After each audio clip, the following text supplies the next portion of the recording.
Tired of scrolling through hundreds, maybe even thousands, of contacts you don't need anymore? Let's nuke them all. First, we need to access your phone settings.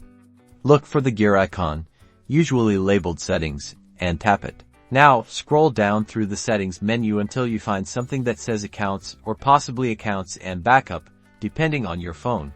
Tap on it. In the Accounts section, you'll see a list of the accounts connected to your phone.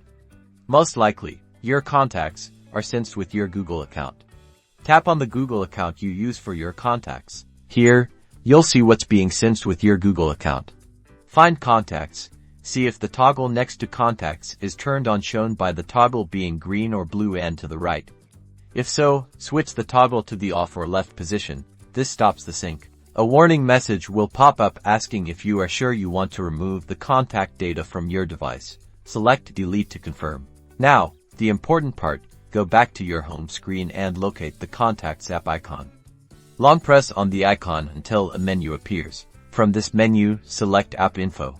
The wording might be slightly different depending on your phone, but look for something similar. Find and tap Storage Usage in the App Info. Next, look for two buttons, Clear Data and Clear Cache. First, tap Clear Cache. Then, and this is important, tap Clear Data.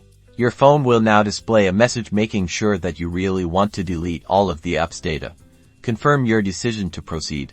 That's it. Now, if you open your Contacts app, it should be empty. Keep in mind that you may need to repeat these steps for any other accounts you've synced contacts to, such as Samsung or Microsoft. Remember to renable contact sync on your Google account once you want to rebuild your contact list in the future.